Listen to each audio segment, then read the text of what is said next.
नमस्कार दोस्तों, मैं Gangesh Shukla IAS YouTube channel पे आप सभी का स्वागत करता हूं। अगर आप इस वीडियो को पहली बार देख रहे हैं या तो फिर इस चैनल को पहली बार विजिट कर रहे हैं तो आप सबसे पहले क्या करिए, इस चैनल को सब्सक्राइब करिए। और अगर ये आपको वीडियो अच्छी लग रही हो तो आप इस वीडियो को ज़रूर लाइक बटन हिट करके हमारा भी मोटिवेशन बढ़ाइए। तो आज तारीख 1 फरवरी है। चर्चा का विषय है हमारा बजट, इंडिया का बजट। आखिरकार इंडिया का जब बजट आता है तो भाई ये जो कॉम्पिटिटिव एग्ज़ाम की जो दुनिया है उसके एस्पिरेंट्स जो है कुछ इस तरीके से अपना सोचते हैं कि भाई आखिरकार ये बजट में मेरे लिए इम्पोर्टेंट क्या होगा। ठीक है, मेरे लिए इम्पोर्टेंट शब्द क्या है, इस बजट के अंदर इम्पोर्टेंट टॉपिक क्या है जिसको मैं पढूं और एग्ज़ाम में आ जाए। तो उसके लिए आपको कैसे एनालिसिस करना है वो भी आप बताया जाएगा, क्योंकि आपको पता कैसे चलेगा कौन से क्वेश्चंस आएंगे। तो ऑब्वियस सी बात है, आपको प्रीवियस ईयर क्वेश्चंस उठाने पड़ेंगे। अब वो कहाँ से मिलेंगे, तो ये एक अच्छी बुक है जो कि आपको मैं सजेस्ट करना चाहूँगा। मृणाल सर ने ये बुक लिखी हुई है। ठीक है, यूपीएससी की ये 26 ईयर्स से ज़्यादा क्वेश्चंस जो है इसमें प्रीलिम्स के डाले गए विथ आंसर्स। और अभी तो जो है 2021 और 2021 के भी क्वेश्चंस जो है इसके अंदर इंक्लूड कर दिए गए। तो आपके पास अगर टाइम हो या फिर कुछ बजट अच्छा हो तो आप ये बुक को ज़रूर रेफ़र करिए। अदरवाइज़ बहुत सारे वेबसाइट पे जो है आपको प्रीवियस ईयर क्वेश्चंस मिल जाते हैं। तो ये तो था प्रीवियस ईयर क्वेश्चन। फिर बाद में बात करते हैं भाई बजट का जो टॉपिक है वो आखिर किस बुक में हमको डिटेल में मिलता है। तो वो हमको मिलता है इंडियन पॉलिटी की एम लक्ष्मीकांत की बुक के अंदर। ठीक है, तो ये दोनों को हम डिटेल में स्टडी करेंगे कि भाई मेरे लिए इस बजट में इंपॉर्टेंट क्या है। कि भाई पूरा बजट 2 घंटे की स्पीच है, उसको थोड़ी हम लोग पढ़ के एग्जाम में जाएंगे कि भाई हर एक चीज़ आने वाली, कुछ ना कुछ इंपॉर्टेंट चीज़ होगी जो आती होगी। देखिए बजट में इंपॉर्टेंट चीज़ क्या है, फंडामेंटल।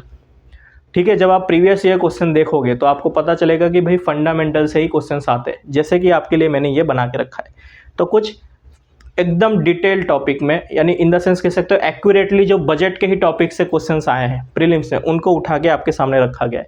मुश्किल से 5 क्वेश्चन मिले मुझे 25 साल के इतिहास में। ठीक, आगे देखेंगे कि भाई इंडियन पॉलिटी में से हमको क्या क्या पढ़ना ज़रूरी है बजट के लिए, जो कि फंडामेंटल है। यही जो आपको दिख रहा है इसी में से ही 5 मतलब जो 5 क्वेश्चंस मैंने निकाले, इसी में से ही वो पाँचों के पाँचों क्वेश्चन थे। ठीक है, तो हमारा फंडामेंटल स्ट्रांग होगा तो हम लोग प्रीलिम्स को आराम से क्वालिफाई कर लेंगे। अब इसके अंदर हमको क्या डिटेल में देखना है तो वो भी मैंने आपको बता के रखा है। ये सब लेक्चर में आगे आपको देखने मिलेगा। तो सबसे पहले देखते हैं कि भाई बजट के रिलेटेड अगर एनालिसिस किया जाए प्रीवियस ईयर क्वेश्चन का तो आखिरकार कौन से क्वेश्चंस बजट के रिलेटेड आ चुके हैं, देखते हैं। तो भाई 2004 में एक बार क्वेश्चन आया था, with reference to Indian parliament which one of the following is not correct. तो इसमें पहला ऑप्शन जो था वो इनकरेक्ट था कि भाई the appropriation bill must be passed by both the houses of parliament before it can be enacted into law. ऐसा नहीं है, एप्रोप्रिएशन बिल जो है सिर्फ और सिर्फ लोकसभा से पास होता है, जरूरी नहीं है कि राज्यसभा से भी पास हो। ठीक है, तो कुछ इस तरीके का क्वेश्चन था। अब ये आपको कहाँ मिलेगा, इंडियन पॉलिटी के चैप्टर नंबर 22 में पेज नंबर 25, चैप्टर नंबर 22 का पेज नंबर 25, जहाँ पे आपको पूरा का पूरा बजट के बारे में दिया गया है। अगर विश्वास नहीं हो रहा तो आपके सामने ये रहा वो पेज और वो बुक आपकी एम लक्ष्मीकांत की ये जो बुक है। ठीक है, ये एम लक्ष्मीकांत की आपको बुक दिख रही होगी। इसी बुक का ये जो पेज नंबर 22.25, यहाँ पे आपको बजट इन पार्लियामेंट इसके बारे में डिटेल में दिया गया है। ठीक है, ये आपको पूरा चैप्टर डिटेल में दिया गया है जो कि आपको पढ़ना है। ठीक है, सोचिए आपको चैप्टर का नाम भी बताया जा रहा है, बुक भी बताया जा रहा है, इवन पेज नंबर भी बताया जा रहा है। तो आपको जो है थोड़ा ध्यान देना पड़ेगा कि भाई बजट के अकॉर्डिंग मुझे पढ़ना क्या है। सिर्फ और सिर्फ बजट की स्पीच सुन के आपका कुछ नहीं होने वाला। ठीक है, आप क्वेश्चंस को देखोगे तो आप समझ जाओगे। तो पहला तो जो था ये पूरा का पूरा फैक्चुअल फंडामेंटल बेस्ड था। दूसरा देखते हैं कि भाई with reference to Indian public finance consider the following statement. तो आप ये स्टेटमेंट एक बार पढ़ लीजिए, स्क्रीनशॉट ले लीजिए, क्योंकि हम डिटेल में चर्चा तो करेंगे नहीं, वीडियो छोटी रहेगी, बस समझाने के लिए आपको कि भाई हमें बजट में से पढ़ना क्या है। ठीक है, आप इसमें कोई भी ऐसी न्यूज़ वाली आर्टिकल या एडिटोरियल वाला सेक्शन नहीं देख पा रहे होगे। ठीक है, फिर देखो 2011 का एक क्वेश्चन था, when the annual budget is not passed by the Lok Sabha. ठीक है, तो क्या होता है, आखिर अगर बजट पास नहीं हुआ लोकसभा में से तो उसका कॉन्सिक्वेंसेस क्या होंगे। तो उसके कॉन्सिक्वेंसेस क्या है भाई, the prime minister submit the resignation of council of minister. पता है आपको, जब अगर बजट पास नहीं होता ना तो जो हमारे प्राइम मिनिस्टर होते हैं ना, इन द सेंस मान लिया जाता है कि गवर्नमेंट की हार हो गई है, गवर्नमेंट ने अपना कॉन्फिडेंस ही प्रूफ नहीं करके दिखाया। In the sense prime minister को रेजिग्नेशन देना पड़ता है और पूरी काउंसिल ऑफ मिनिस्टर भी उसके साथ रेजिग्नेशन देती है और सरकार गिर जाती है। तो ये भी जो है आपके इंडियन पॉलिटी में इसी पेज नंबर 22.25 में कवर है। ठीक है, आप पूरा का सेक्शन पढ़ लोगे तो आपको पता चल जाएगा। फिर देखते हैं और कौन से क्वेश्चन आए थे। With reference to union government consider the following statement. ये आपका डिपार्टमेंट ऑफ रेवेन्यू दिया गया था कि भाई department of revenue is responsible for the preparation of union budget. ये गलत है। कौन सा डिपार्टमेंट होता है भाई? डिपार्टमेंट ऑफ इकोनॉमिक अफेयर्स होता है। ठीक है, तो कुछ कुछ स्टेटमेंट्स जो है ये सब के सारे स्टेटमेंट इंडियन पॉलिटी की उस बुक में दिया गया है, ताकि आपको पता चल जाए कि भाई जो बजट है उसका फंडामेंटल क्या है। और यूपीएससी के एग्जाम में या कोई भी स्टेट पीसीएस की एग्जाम में जो क्लास 1-2 की एग्जाम होती है, डेप्यूटी कलेक्टर वाली, एसडीएम वाली या डीएसपी वाली, उसमें जो है ऐसे ही क्वेश्चंस आते हैं। ऐसा क्वेश्चन कभी भी नहीं आएगा कि भाई किस मिनिस्ट्री को कितना रुपए दिया गया, इस बार जो रुपए अलॉट किए गए, मान लीजिए 35,000 करोड़ जो है एजुकेशन सेक्टर को मिला है, तो क्या ये पिछली बार से ज़्यादा मिला है? ये सब क्वेश्चन सिर्फ और सिर्फ क्लास 3 की एग्जाम्स में आते हैं, या फिर क्लास डी क्लर्क वगैरह की जो एग्जाम्स होती है उसमें आते हैं, या फिर होता है कि कभी कभी एसएससी वगैरह की जो है जीएस के पेपर में ये क्वेश्चंस आ जाते हैं। बट हमारा जो यूपीएससी है या फिर कोई भी स्टेट पीसीएस की एग्जाम है उसमें ऐसे क्वेश्चंस आना बहुत ही मुश्किल है, और 99.99% है कि ऐसे क्वेश्चंस नहीं आते, सिर्फ और सिर्फ फंडामेंटल के ही क्वेश्चंस आते हैं। ठीक, एक और क्वेश्चन था थोड़ा सा, ये करंट बेस भी था, लेकिन पूरा का पूरा आपका बजट से ही ओरिएंटेड था। 2020 में पूछा गया था कि भाई the macro economic framework statement जो है बजट के साथ जब फाइनेंस मिनिस्टर इसको भी पेश करते हैं तो आखिर ये किससे एसोसिएटेड है? तो इसका आंसर डी था कि भाई provision of fiscal responsibility and budget management, FRBM के रिलेटेड ये चीज़ थी। ये तो खैर मैंने आपको डायरेक्टली आंसर क्वेश्चंस बता दिए। अब देखते हैं कि भाई इंडियन पॉलिटी के अंदर मेरे लिए क्या इंपॉर्टेंट है। बजट जब आता है तो बजट की स्पीच सुन के मैं ना जाऊँ एग्जाम में, मुझे जो है फंडामेंटल्स मेरे क्लियर होने चाहिए। तो आप जब ये बजट चैप्टर को पढ़ोगे तो आपके दिमाग में क्या होना चाहिए कि भाई बजट का इम्पॉर्टेंट चीज़ें पता होनी चाहिए। तो देखो आपको मेरे पीछे चार्ट दिख रहा होगा, ठीक है। तो इंडियन पॉलिटी के बारे में जब हम बजट सेक्शन को कवर करेंगे तो हमारे पास क्या होना चाहिए कि इम्पॉर्टेंट आर्टिकल्स पता होने चाहिए बजट के रिगार्डिंग। ठीक, फिर आखिर जो हमारा बजट है, हम जो बजट बोल रहे हैं, क्या इसको बजट बोला जाता है? नहीं, कॉन्स्टिट्यूशन में आपके संविधान में बजट को बजट नहीं बोला जाता, उसको कुछ और बोला जाता है, हम आगे कवर करेंगे। ठीक, आखिरकार ये बजट प्रेजेंट कौन करता है वो भी देखेंगे। फिर स्टेजेस ऑफ बजट के कितने स्टेज होते हैं वो देखना है। फिर कौन से तरह के ग्रांट्स मांगे जाते हैं। ठीक है, खर्चा बताया ना मैंने कि भाई आने वाले 1 साल का खर्चा होता है, एस्टिमेशन होता है सरकार का, उसी को ही हम बजट कहते हैं, या फिर जो भी अब आगे हम देखेंगे कि उसका रियल नेम क्या है। ठीक है, तो वो ग्रांट्स जो है कैसे कैसे प्रकार के होते हैं। फिर कौन से तरीके के फंड्स होते हैं।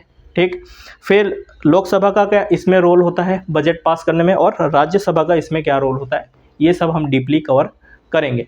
ठीक है, डीपली तो नहीं, इन द सेंस बता दिया जाएगा कि उस बुक के अंदर आपको, ये जो बुक है आपकी लक्ष्मीकांत की बुक, इसमें आपको आखिर पढ़ना क्या क्या है।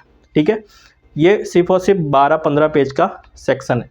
तो देखते हैं भाई इम्पॉर्टेंट आर्टिकल आखिरकार हमें कौन से याद होने चाहिए। तो इम्पॉर्टेंट आर्टिकल के नाम पे आपको पता होना चाहिए कि भाई जब हम बजट की बात कर रहे हैं तो पहली बात तो उसका रियल नेम देख लो। तो रियल नेम क्या है बजट का, आपको मेरे पीछे दिख रहा होगा, ये एनुअल फाइनेंशियल स्टेटमेंट। आप अगर देख पा रहे हो तो ये एनुअल फाइनेंशियल स्टेटमेंट है। आपसे कभी भी बजट मत बोलना, उसे बोलना एनुअल फाइनेंशियल स्टेटमेंट। ठीक है, तो बजट का जो रियल नेम है इन कॉन्स्टिट्यूशन, उसका नाम है एनुअल फाइनेंशियल स्टेटमेंट। और उसका आर्टिकल कौन सा है भाई साहब, तो उसका आर्टिकल है आपका आर्टिकल 112। जब आपको पूछा जाए कि भाई इंडियन कॉन्स्टिट्यूशन में बजट यानी इन द सेंस आपका एनुअल फाइनेंशियल स्टेटमेंट, उसका आर्टिकल कौन सा है, तो उसका आर्टिकल नंबर है 112। ठीक, अब कुछ फंड्स भी होते होंगे।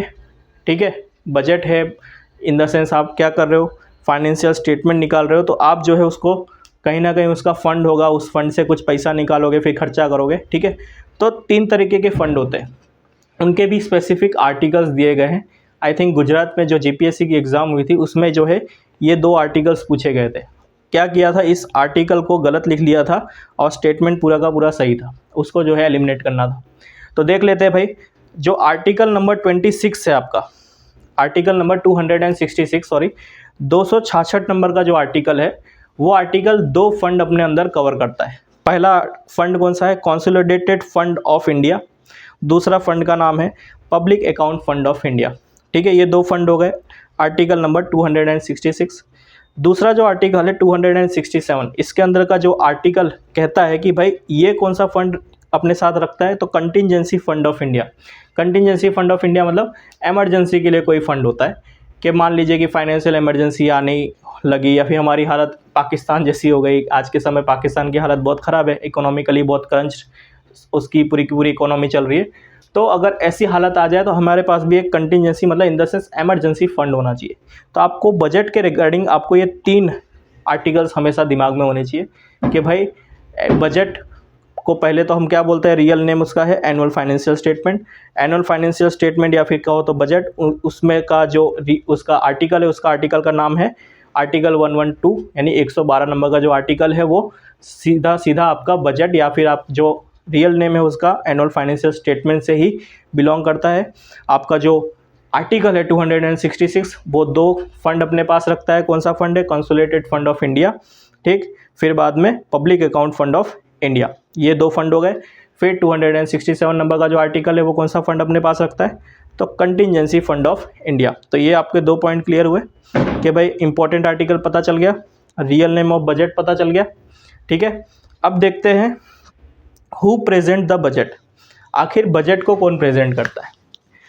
वैसे तो लोकसभा में आपको फाइनेंस मिनिस्टर दिखती हैं, बट ऐसा नहीं है। बजट पेश करने की जवाबदारी अगर कहा जाए कॉन्स्टिट्यूशन में तो प्रेसिडेंट को कहा गया है। प्रेसिडेंट के पास लेकिन टाइम है नहीं, और प्रेसिडेंट इतना बड़ी पदवी है, तो प्रेसिडेंट वो बजट को पेश करने के लिए किसको चुनता है? कैबिनेट में से फाइनेंस मिनिस्टर को चुनता है। बजट जो है फाइनेंस मिनिस्टर को दे दिया जाता है। आपने देखा होगा भाई फाइनेंस मिनिस्टर जो है पहले प्रेसिडेंट हाउस जाती है, राष्ट्रपति भवन, वहाँ से बजट लेती है, उसके बाद पार्लियामेंट में आती है, वहाँ पे कैबिनेट के साथ मीटिंग करती है, ठीक है, प्राइम मिनिस्टर वगैरह उन सब के साथ मीटिंग होती है। बजट को पेश करने के ठीक कुछ घंटे या कुछ आधे घंटे पहले वहाँ पे कैबिनेट पास करती है बजट। उसके बाद जो है पार्लियामेंट में, लोकसभा में स्पेसिफिकली कहाँ पे प्रेजेंट करती है आपकी फाइनेंस मिनिस्टर? लोकसभा में जाके उस पूरे के पूरे बजट को पेश किया जाता है, ठीक। ये चीज़ हो गया आपका प्रेजेंटेशन का, ठीक। कौन प्रेजेंट करता है आपके?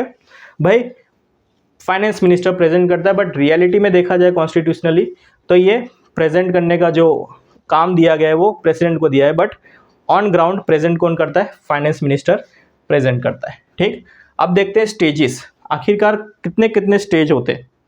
तो 6 तरीके के स्टेज होते हैं, अगर आप देख पा रहे हो यहाँ पे, तो 6 स्टेज होते हैं। बजट जब पेश होता है तो 6 स्टेज होते हैं। पहला तो प्रेजेंटेशन ऑफ बजट, बजट को प्रेजेंट किया जाता है लोकसभा में, ठीक है।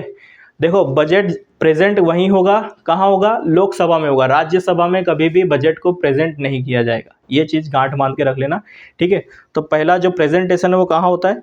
तो भाई वो लोकसभा में होता है। दूसरा स्टेज क्या है? डिस्कशन किया जाएगा, ठीक है, लोकसभा में और राज्यसभा में भी इस पूरे के पूरे बजट के बारे में डिस्कशन किया जाएगा। तीसरा क्या होगा? स्क्रूटनी होगी। स्क्रूटनी मतलब हर डिपार्टमेंट में बजट को भेजा जाएगा। 22 से ज़्यादा कुछ डिपार्टमेंट है, तो 22 डिपार्टमेंट में हर डिपार्टमेंट का उनका जो फंड है, जैसे मान लीजिए एग्रीकल्चर मिनिस्ट्री है, उसको जो है 22,000 करोड़ रुपए का कुछ उसको ग्रांट चाहिए था। तो हर फंड मतलब जो उनको ग्रांट चाहिए वो पूरा बजट जो है उनके वहाँ पे जाएगा उस डिपार्टमेंट में, और वो उनको स्क्रूटनाइज करेंगे कि भाई इसको सच में इतनी ज़रूरत है कि नहीं, हमें और चाहिए कि नहीं, कम चाहिए कि नहीं, ठीक है। अगर 22,000 करोड़ नहीं बन रहा है, 23,000 करोड़ चाहिए, तो उस हिसाब से स्क्रूटनी होगी हर एक डिपार्टमेंट में। उसके बाद फाइनलाइज मांगा जाएगा। क्या मांगा जाएगा? डिमांड्स की जाएंगी ग्रांट्स की, क्या भाई मुझे हर डिपार्टमेंट ने भेज दिया है स्क्रूटनी करके, मतलब उन्होंने जो एनालिसिस किया होगा, कुछ भी स्क्रूटनी की होगी। स्क्रूटनी मतलब इन द सेंस उसकी जांच पड़ताल करना, अच्छे से चेकआउट करना। करने के बाद जो है अब फाइनेंस मिनिस्टर और या फिर डिपार्टमेंट वाइज जो भी आपके कैबिनेट मिनिस्टर होंगे वो सब आपके लोकसभा में आएंगे, और फाइनेंस मिनिस्टर भाई ग्रांट्स मांगेगी कि भाई मुझे जो है ये डिपार्टमेंट के रिलेटेड इतना ग्रांट चाहिए, ये मिनिस्ट्री के रिलेटेड इतना ग्रांट चाहिए, पूरा का पूरा एक ब्यौरा तैयार होगा। फिर एप्रोप्रिएशन बिल पास होगा, ठीक है। 2 तरीके के बिल पास होंगे, एक एप्रोप्रिएशन बिल और फाइनेंस बिल। ये दोनों बिल को अगर आपको डिटेल में पढ़ना है तो इसी बुक में जाइए, पॉलिटी की एम लक्ष्मीकांत की बुक, ठीक है। इसमें आप पूरे के पूरे डिटेल में फाइनेंस बिल के बारे में दिया है, पासिंग ऑफ फाइनेंस बिल और पासिंग ऑफ एप्रोप्रिएशन बिल, ताकि आपको ये डिटेल में पता चल जाए, ठीक। फिर देखते हैं भाई, इतना हो गया, 6 स्टेज हो गए। लेकिन इसी प्रोसीजर में जब voting on demands for grants होता है, ठीक है, जब वोट करना होता है ग्रांट्स के ऊपर कि भाई किसको पास करना है किसको नहीं, उसी टाइम पे जो है ये मोशंस भी पास किए जाते हैं। 3 तरीके के कट मोशंस होते हैं, कट मोशंस पास किए जाते हैं इस पूरे के पूरे आपके बजट के या फिर डिमांड्स को या वोट ऑफ ग्रांट्स को रोकने के लिए। ठीक है, पहला होता है पॉलिसी कट मोशन।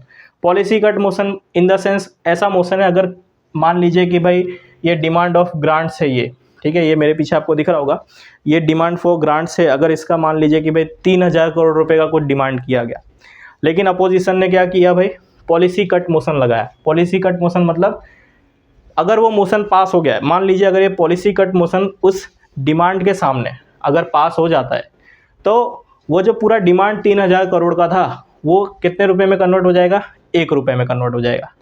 ठीक है, 1 रुपये में। इसे कहते हैं हम लोग पॉलिसी कट मोशन। पूरी की पूरी पॉलिसी ही कट कर दी, 3000 करोड़ रुपए तेल लेने गए, तो इसको कहा जाता है कि ऑपोजिशन का विन हुआ। क्योंकि सरकार पैसे मांग रही है तो सरकार तो मेजोरिटी में है, तो ही सरकार चला रही है। ठीक है, लेकिन अब वो खुद की मांगी हुई चीज़ जो है अपने पास नहीं ले पा रही। ऑपोजिशन स्ट्रांग होगा तो ही तो भाई वो पूरा का पूरा मोशन पास हुआ होगा और 1 रुपये का उसका वैल्यू हो गया होगा, समझे। तो अगर पॉलिसी कट मोशन पास होता है तो इन द सेंस मान लिया जाता है कि भाई सरकार जो है मेजोरिटी में नहीं है। दूसरा होता है economic cut motion. Economic cut motion मतलब कि भाई थोड़ा बहुत पैसा काट लो, 3000 करोड़ में से मान लीजिए 1000 करोड़ काट लो, 500 करोड़ काट लो, ठीक है, तो इसका कोई उतना इम्पैक्ट नहीं होता है। फिर तीसरा होता है आपका टोकन कट मोशन। ये टोकन कट मोशन में क्या होता है, टोकन छोटा मोटा अमाउंट होगा। टोकन कट मोशन मतलब 100 रुपये। पहला तो पॉलिसी कट मोशन 3000 करोड़ को उसने 1 रुपये में कन्वर्ट कर दिया, लेकिन जब टोकन कट मोशन पास होता है तो 3000 करोड़ में से सिर्फ और सिर्फ 100 रुपये घटते हैं। कितने रुपए, 100 रुपये। ये रकम याद रखना, एग्जाम में बहुत पूछी जाती है। ठीक है, टोकन कट मोशन में 100 रुपीज़ से माइनस किया जाता है। 3000 करोड़ में से 100 रुपये हटा दो, जितना रकम आपकी आई वो आप रखो। ठीक है, टोकन कट मोशन पास हो गया तो। और पॉलिसी कट मोशन अगर पास होता है तो 3000 करोड़ रुपए सबके सब पानी में बह जाते हैं, 1 रुपये बचता है खाली। ठीक है, तो पॉलिसी कट मोशन के नाम पे आपको 1 रुपये याद रखना है और टोकन कट मोशन के नाम पे आपको 100 रुपये याद रखना है कि भाई जो भी अमाउंट होगा, पॉलिसी जो भी होगी 3000 करोड़ की अगर पॉलिसी है तो 3000 करोड़ में से, ठीक है, 3000 करोड़ में से आप 100 रुपये माइनस कर दो।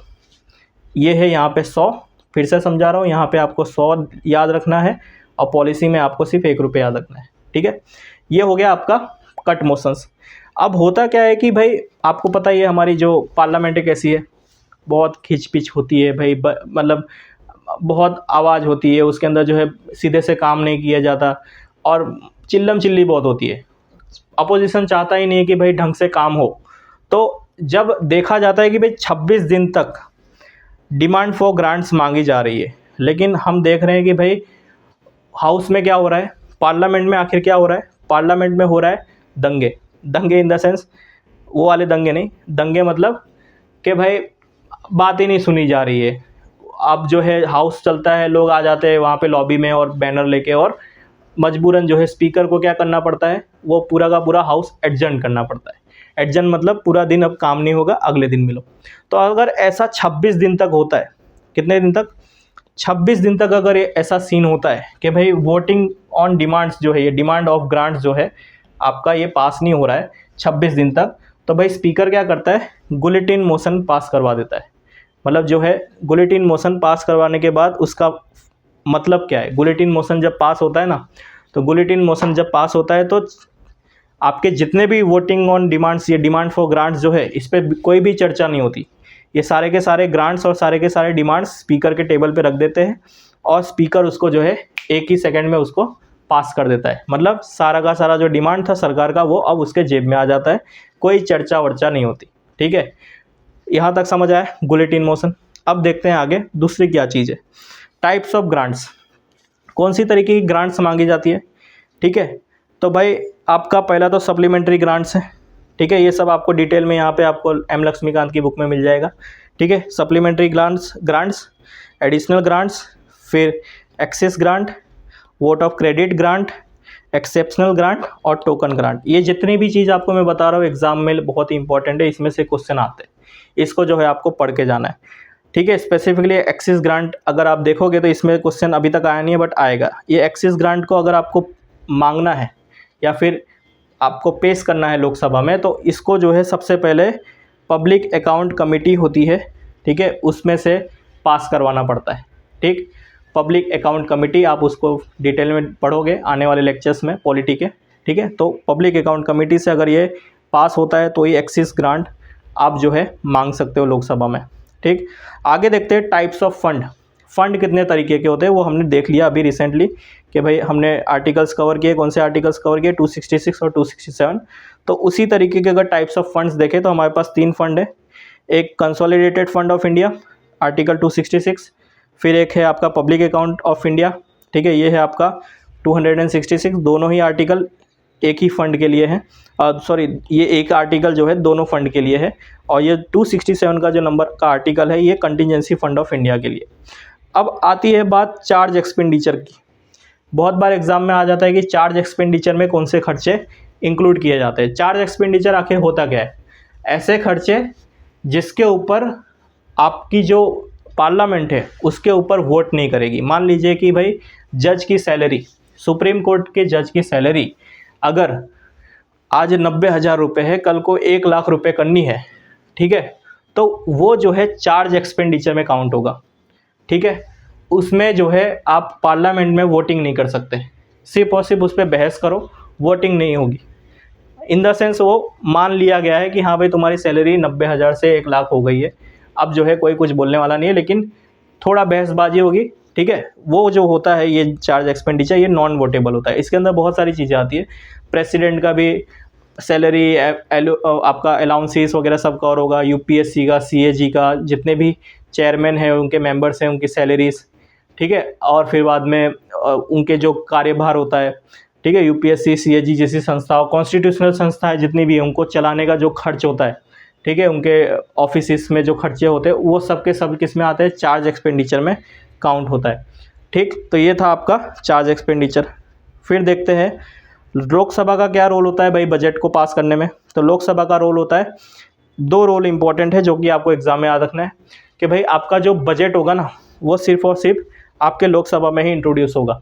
जो आपका एनुअल फाइनेंशियल स्टेटमेंट है या फिर आप जो बजट कहते हो लेमन लैंग्वेज में, वो सिर्फ और सिर्फ लोकसभा में आपका जो है इंट्रोड्यूस किया जाएगा। जो आपकी फाइनेंस मिनिस्टर है निर्मला सीतारमण, वो सिर्फ और सिर्फ लोकसभा में ही खड़े होकर वो आपका एनुअल फाइनेंशियल स्टेटमेंट या फिर बजट को इंट्रोड्यूस करेंगे। ठीक है, और वोटिंग ऑन ग्रांट्स जो है, जो उस पर वोटिंग होगी बजट के ऊपर, वो सिर्फ और सिर्फ लोकसभा के मेंबर्स ही करते हैं। ठीक है, राज्यसभा में क्या होता है? राज्यसभा में बजट या फिर ये जो आपका एनुअल फाइनेंशियल स्टेटमेंट है इसको यहाँ पे इंट्रोड्यूस नहीं किया जाता, ना ही यहाँ के लोग जो है यहाँ के मेंबर्स वो ग्रांट्स के ऊपर वोटिंग करते हैं। तो राज्यसभा का रोल सिर्फ और सिर्फ देखने का होता है और सुनने का होता है, वो कोई उस पर कामकाज नहीं कर सकता। ठीक है, सिर्फ उस बजट पे चर्चा कर सकता है बस, समझे? तो लोकसभा और राज्यसभा के बीच में आपको डिफरेंस पता चल गया होगा। तो ये था आपका कुछ बेसिक इंट्रोडक्शन और कुछ फंडामेंटल के रिलेटेड इंपॉर्टेंट फैक्ट्स बजट के रिगार्डिंग। आप अगर इतना याद रखोगे तो मान के चलिए कि आपको जो है स्पेसिफिकली यूपीएससी या फिर कोई भी क्लास 1-2 की एग्ज़ाम में बजट के रिगार्डिंग कोई भी क्वेश्चन आएगा तो आप उसको आराम से टैकल कर लोगे। अभी तक मैं ये जो लेक्चर रिकॉर्ड कर रहा हूँ, आज की तारीख जो है 31 जनवरी है, कल सुबह बजट आने वाला है। अगर कुछ भी इंटरेस्टिंग पॉइंट लगा कि जो एग्ज़ाम के लिए स्पेसिफिकली इम्पोर्टेंट है, उसके लिए मैं ज़रूर वीडियो बनाऊंगा। ठीक है, अगर आपको वीडियो अच्छी लगी हो तो फिर से आपको रिक्वेस्ट किया जाता है कि भाई आप चैनल को सब्सक्राइब करिए और वीडियो को लाइक करिए। Thank you so much.